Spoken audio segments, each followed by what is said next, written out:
मियां जावेद लतीफ़ साहब, prime minister साहब की तारीफ हो रही थी, मुझे पता है आपको नहीं अच्छी लग रही थी, लेकिन कंटोनमेंट बोर्ड के इलेक्शंस के रिजल्ट आए।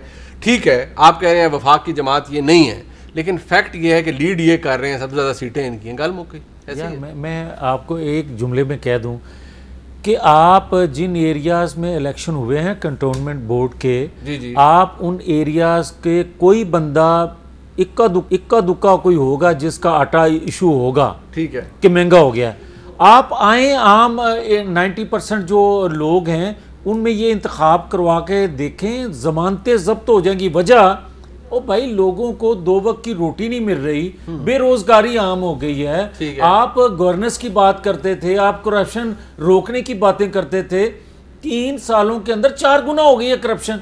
अब आ जाए जो इमरान खान साहब के बारे में प्रेसिडेंट साहब ने फरमाया, भाई मैं दुआ ही कर सकता हूँ कि पाकिस्तानी कौम भुगत रही है, और अगर इसने इसको कॉपी कर लिया तो वो भी मुल्क भुगतेगा। मैं तो यही कह सकता हूं। अफसोसनाक बात है, मेरे को अच्छी नहीं लगी, कम से कम नवाज साहब को अच्छी नहीं लगी, मुझे छोड़ दे, मैं तो वैसे कह रहा हूँ। नफीसा साहबा, प्राइम मिनिस्टर साहब की शान में सदर मुमलिकत ने कहा है कि लोगों को इनको अपना मुर्शिद समझना चाहिए और इनसे गाइडेंस लेनी चाहिए। बहुत से मामलात के ऊपर प्राइम मिनिस्टर साहब ने अपनी विजडम जो है वो एग्जिबिट की है, दिखाई है सारी दुनिया को। और बाकी फिर कंटोनमेंट बोर्ड के इलेक्शन हो, वहां रिजल्ट आ जाए, पीटीआई लीड कर रही हो, तो फिर बल्ले बल्ले हो जाती है हर तरफ से। फिर पाकिस्तान कब्रिस्तान ही समझे। अल्लाह रहम करे, कैसी बातें करते हैं। नहीं, ये मस्का सुकून तो हमें इमरान खान वहीं मिलेगा फिर। अच्छा, जी नफीसा साहब, ये मस्का था या प्रेसिडेंशियल एड्रेस था? मुझे पता नहीं, शायद उनको पता नहीं है कि पार्लियामेंट्री जो प्रेसिडेंशियल एड्रेस है उसकी रवायत क्या होती है, उसका मकसद क्या होता है। सदारत का ओहदा इतना अहम है, it has to be a way ahead of, या थोड़ा डिस्टेंस वाला ओहदा होता है कि आप एक रियासत की आप अलमबरदार एक वो ओहदा है, और पार्लियामेंट्री जो पूरा है उसको सम अप करता है प्रेसिडेंशियल ये पोजीशन। अब ये पीटीआई के वर्कर बनकर तकरीर करे तो हम हंस ही सकते हैं कि ये मस्का पॉलिश। और आपने देखा होगा इस वक्त किसी एक शख्स ने शायद ये स्पीच सुनी ही नहीं है, ना इसमें दिलचस्पी है। और ये भी मैं बताती चलूं कि साल पूरा हो जाएगा, इनकी स्पीच पर बहस नहीं होगी।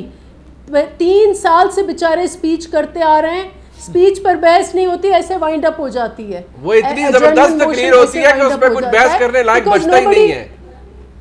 Nobody takes interest in his speech, what he's saying। अच्छा। ये रिफ्लेक्शन है कि इन्होंने सदारती ओहदे को कितना गिरा दिया है। इट इज़ अ रिफ्लेक्शन कि उन्होंने कितना इसको ओहदा क्या, इट इज़ अ शेम कि प्रेसिडेंट बनकर वो इस किस्म की मस्का पॉलिश करे। अल्लाह ताला गरीके रहमत करे। सदर ममनून हुसैन साहब जब वो भी तकरीर करते थे, वो कहा जाता था पार्टिजन है, मुस्लिम लीग नून से ताल्लुक है, उनकी तकरीर भी बाय एंड लार्ज ऑब्वियसली कभी इस तरह नहीं की थी। नहीं तकरीर उनकी हो गए, नहीं अल्लाह गरीके रहमत करे, लेकिन इस तरह की शोर शराबा तो होता था। उससे तो यस बिल्कुल आज जिस तरह की गई, ओ यार दुनिया का मजाक उड़ा रहे हैं, पाकिस्तानी कौम का मजाक उड़ा रहे हैं।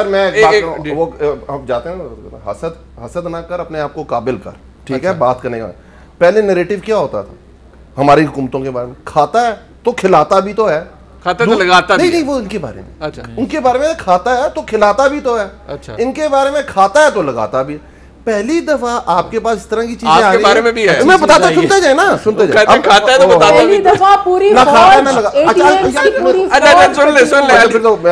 अच्छा उसके बाद बात नहीं, आपने प्रूफ किया कि जो प्रेसिडेंट साहब ने बात की, क्या 9/11 के बाद से प्राइम मिनिस्टर ये नहीं कह रहे कि इसका कोई फौजी हल नहीं है? ठीक, आज सारे जो उस वक्त अरस्तु बनते थे और कहते थे ये हमारी जंग है, ये दुश्मनों की जंग नहीं है, ये हमारी जंग है, हमने लड़नी है, हमारी फौज। और क्या हुआ उसके बाद? कोविड में दुनिया ने हमें फॉलो किया कि नहीं किया? दुनिया कहा ना स्मार्ट लॉकडाउन के ऊपर जाओ, इस तरह के एरिया को इस तरह बंद, ये दुनिया फॉलो कर रही है। वही बात है, मुझे हसद का कोई इलाज नहीं है। पाकिस्तान के लिए थी ना, उस वक्त आसिफ जरदारी साहब प्रेसिडेंट थे और इंग्लिश न्यूज़पेपर लिख रहे थे कि हम अपने प्राइम मिनिस्टर को हाथ मिलाते हुए सोचना कि उंगलियां ही ना काट ले।